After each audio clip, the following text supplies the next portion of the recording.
Jerry Treñas nagmando sa mga pumuluyong ang magpabakuna na sang booster shot, epektibo Enero 17 sa masunod nga tuig.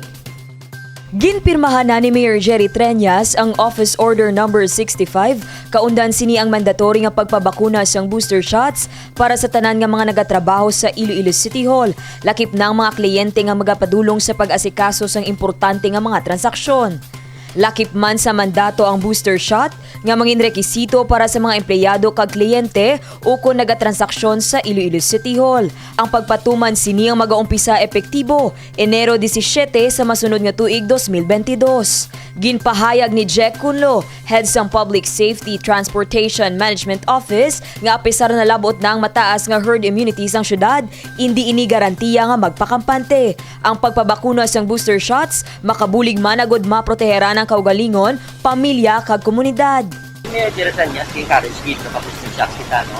Kung siningon, after nga nakabatong ikaw sa ilusyon, 3 months after kina, pwede ka nakaka-booster shots. Nga lagi naman doon sa nilalagyan sa mayor, no? Mayor Jerry Treñas, kasi ato ng positive. Because may ginapangataan kita sa kabayan ng Omicron.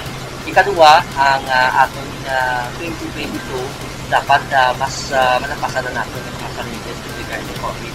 So, ano kita pamagi na makabooster kita para sigurado kita ng proteksyon na hatag sa ating first, second, third. Nagahinyo naman si Mayor Jerry Treñas sa iban pa nga mga Ilonggo nga kung mahimo voluntaryo na lang ang magpabakuna kag likawan na ang pagkwestiyon sa kaepektibo sang bakuna. Ang atong city, ang atong University Committee by next year mag-conduct naman ang mga check na una ang empleyado din natin sa City on January 17 na ginatag ang lahat ng administrator nga mag-booster kita. Ikaduwa, ang atong mga business community sector na gagawin Mayor Jerry Treñas nag-daily sila ng-transporta na rin mga alkalde na mag-booster siya sa mga empleyado. So, initan na yung mga guidelines na yung implementation na tulong-tulong kaya hindi kita makatulog sa atin na City Hall kung wala kita booster siya. So, nabinigay sa atin yung empleyado sa City Hall, Mayor Jerry Treñas ang sa site sa atin ng Westland para magpapos ng mga pinsayin yung mga booster shots until January 17, 2023. Samtang, padayon man sa gihapon ang pagpatigayon sang organisado nga vaccination rollout sa pila ka mga mega-vac sites kag mga kabarangayan. Nagahinyo man si Mayor Treñas nga magdoble sa paghalong, ilabi na nga yara pa sa gihapon ang presensya sang COVID-19 virus. Manigurado lang ta, no, because of the Omicron variant nga nagasulod and nakita ta to ang infection sa US kag sa Europe kag sa Australia. Very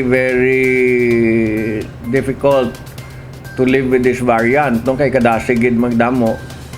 Manigurado lang ta, let us continue to wear our mask, mag social distancing, mapanginaw sang kamot. Bisan may mga gatherings, let us try to make sure nga gasunod kita sa medical health protocols. Bangod sa padayon nga vaccination rollout, nagresulta ini sa pag-record sang single-digit COVID-19 case. Base sa pinakauli nga datos sang Iloilo City Epidemiology and Surveillance Team Unit, nakarecord na lang sa duha ka mga positive patients. Samtang, aprobado naman ang pagpabakuna sa mga pamatanon nga nagaedad 5 tubtob 11 anyos. Dane Raffles para sa Level Up Patrol. Mayor Jerry Treñas, positibo ang pagpananaw para sa palaabuton nga tuig 2022. Kag alkalde, ginpasalamatan ang tagsa ka Ilonggo nga padayon nga nagasuporta sa iya.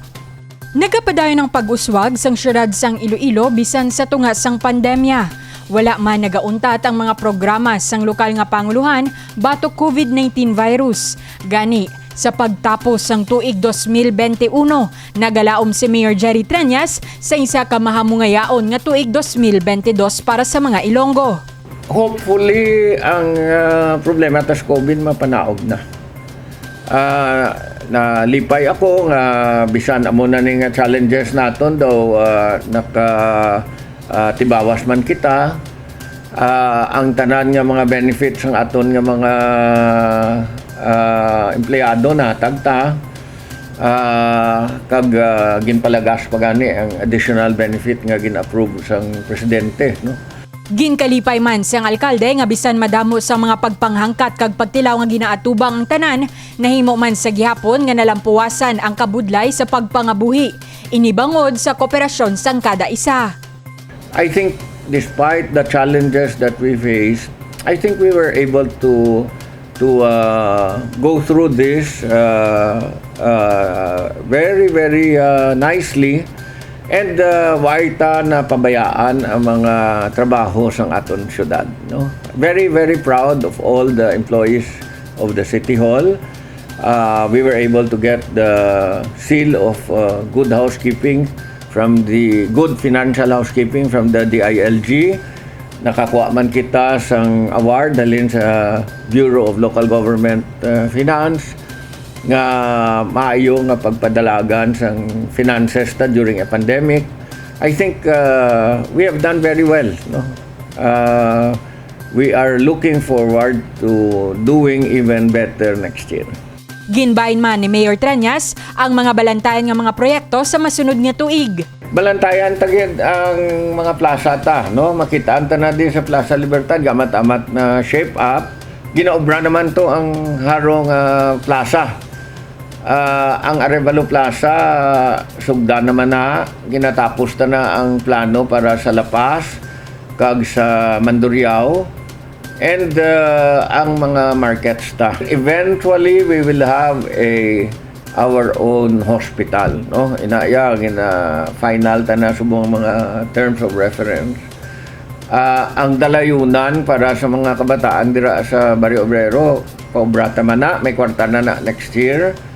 May ara kita Iloilo Government Center diri sa aduana para nga kung magkadto, makuha permit, etc.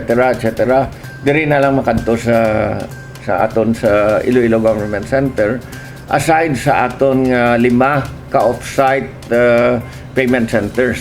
Nagapating alkalde nga bangod sa pagbinuligay, paghiliusa kag kooperasyon nangin madinalago ng syudad sang Iloilo sa pagbato sa makalalit nga COVID-19 virus kag iban pa nga mga pagtilaw. Mensahe man sini sa tagsa ka Ilonggo nga magpadayon ng tanan sa pagbuligay, agud mapadasig man ang pag-uswag sang syudad sang Iloilo.